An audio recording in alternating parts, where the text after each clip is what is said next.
ಚಿನ್ನ ಕಳ್ಳ ಸಾಗಾಣಿಕೆ ಹಗರಣದಲ್ಲಿ ಆರೋಪಿಯಾಗಿರುವ ನಟಿ ರನ್ಯಾ ರಾವ್ ವಿರುದ್ಧ ಶಾಸಕ ಬಸನಗೌಡ ಪಾಟೀಲ್ ಯತ್ನಾಳ್ ಆಡಿರುವ ಮಾತುಗಳು ಘನತೆಗೆ ತಕ್ಕನಾಗಿಲ್ಲ.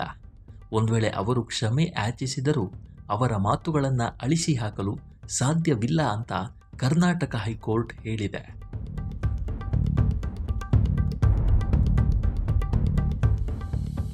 ಹೈಗ್ರೌಂಡ್ಸ್ ಪೊಲೀಸ್ ಠಾಣೆಯಲ್ಲಿ ದಾಖಲಾಗಿರುವ ಎಫ್ಐಆರ್ ರದ್ದು ಕೋರಿ ಯತ್ನಾಳ್ ಸಲ್ಲಿಸಿರುವ ಅರ್ಜಿ ಕುರಿತು ನ್ಯಾಯಮೂರ್ತಿ ಎಂ ನಾಗಪ್ರಸನ್ನ ಅವರಿದ್ದ ಏಕಸದಸ್ಯ ಪೀಠ ವಿಚಾರಣೆ ನಡೆಸಿತು.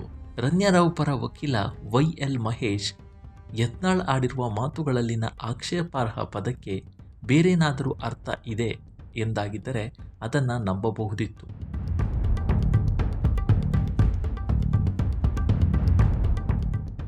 ಆದರೆ ಉತ್ತರ ಕರ್ನಾಟಕ ಭಾಷಾ ಶೈಲಿ ಹೊರತುಪಡಿಸಿಯೂ ಇತರೆ ಭಾಷಾ ಪ್ರಭೇದಗಳಲ್ಲಿ ಯತ್ನಾಳ್ ಬಳಸಿರುವ ಪದಕ್ಕೆ ಒಂದೇ ಅರ್ಥವಿದೆ ಅಂತ ಆಕ್ಷೇಪಿಸಿದ್ದಾರೆ. ಈ ಹಗರಣದಲ್ಲಿ ಇಬ್ಬರು ಸಚಿವರ ಹೆಸರನ್ನು ಬಹಿರಂಗಪಡಿಸಲಾಗುವುದು ಎಂದು ಅವರು ಮಾಧ್ಯಮಗೋಷ್ಠಿಯಲ್ಲಿ ಹೇಳಿದರು. ಆದರೆ ಈವರೆಗೆ ಅವರ ಹೆಸರನ್ನು ಬಹಿರಂಗಪಡಿಸಿಲ್ಲ.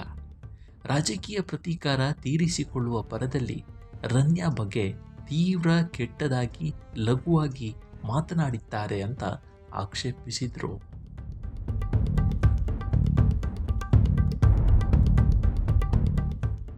ಯತ್ನಾಳ್ ಪರ ವಕೀಲ ವೆಂಕಟೇಶ್ ಬಿ. ದಳವಾಯಿ, ಯತ್ನಾಳ್ ಎಲ್ಲ ಮಹಿಳೆಯರನ್ನು ಕುರಿತು ಈ ಹೇಳಿಕೆ ನೀಡಿಲ್ಲ. ಆಕ್ಷೇಪಾರ್ಹ ಎನ್ನಲಾದ ಹೇಳಿಕೆ ನೀಡಿದ ದಿನ ರನ್ಯಾ ನ್ಯಾಯಾಂಗ ಬಂಧನದಲ್ಲಿದ್ದರು.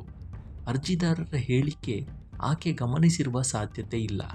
ಹೀಗಾಗಿ ದೂರಿನಲ್ಲಿರುವ ಅಂಶಗಳು ರನ್ಯಾ ಅವರಿಗೆ ತಿಳಿದಿತ್ತು ಎಂಬುದು ಸರಿಯಲ್ಲ ಅಂತ ವಾದಿಸಿದ್ದಾರೆ.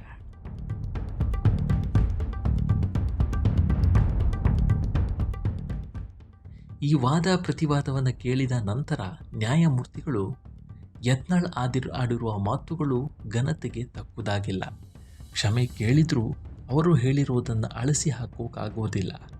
ಸಿ.ಟಿ. ರವಿ ತಮ್ಮ ವಿರುದ್ಧದ ಪ್ರಕರಣದಲ್ಲಿ ಕ್ಷಮೆ ಕೋರಿ ಅರ್ಜಿ ಸಲ್ಲಿಸಿದ್ರು. ಆದರೆ ನಾನು ಅದನ್ನು ಒಪ್ಪಿರಲಿಲ್ಲ. ಈ ಪ್ರಕರಣದಲ್ಲಿ ನಾನಾಗಿದ್ದರೆ ಮಧ್ಯಂತರ ತಡೆ ನೀಡುತ್ತಿರಲಿಲ್ಲ ಎಂದು ಮೌಖಿಕವಾಗಿ ಹೇಳಿದರು. ಈ ನಡುವೆ ನ್ಯಾಯಮೂರ್ತಿಗಳು ಮಧ್ಯಂತರ ಆದೇಶ ವಿಸ್ತರಿಸಿ ವಿಚಾರಣೆಯನ್ನು ಜುಲೈ 17ಕ್ಕೆ ಮುಂದೂಡಿದ್ದಾರೆ.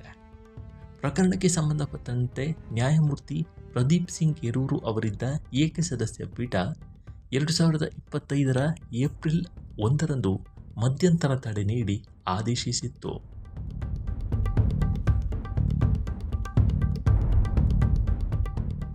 ಯತ್ನಾಳ್ ಬೇಜವಾಬ್ದಾರಿಯಿಂದ ಅಸಭ್ಯವಾಗಿ ಮತ್ತು ಲೈಂಗಿಕ ಅರ್ಥವನ್ನು ಕಲ್ಪಿಸಿ ರನ್ಯಾ ರಾವ್ ಗೌರವಕ್ಕೆ ಧಕ್ಕೆ ತರುವ ರೀತಿಯಲ್ಲಿ ಹೇಳಿಕೆಯನ್ನು ನೀಡಿದ್ದಾರೆ ಎಂದು ಆರೋಪಿಸಿ ಅಕುಲಾ ಅನುರಾಧ ಇದೇ ವರ್ಷದ ಮಾರ್ಚ್ 18ರಂದು ಹೈಗ್ರೌಂಡ್ಸ್ ಪೊಲೀಸ್ ಠಾಣೆಗೆ ದೂರು ನೀಡಿದ್ರು. ರನ್ಯಾ ಕನ್ನಡ, ತಮಿಳು, ತೆಲುಗು ಭಾಷೆಗಳಲ್ಲಿ ನಟಿಸಿ ಜನರ ಗೌರವವನ್ನು ಸಂಪಾದಿಸಿದ್ದಾರೆ. ಅವರ ಗೌರವಕ್ಕೆ ಚ್ಯುತಿ ಉಂಟು ಮಾಡುವ ರೀತಿಯಲ್ಲಿ ಮಾಧ್ಯಮಗಳ ಮುಂದೆ ಮಾತನಾಡಿರುವ ಯತ್ನಾಳ್ ವಿರುದ್ಧ ಕ್ರಮ ಕೈಗೊಳ್ಳಬೇಕು ಎಂದು ದೂರಿನಲ್ಲಿ ಉಲ್ಲೇಖಿಸಿದ್ದರು.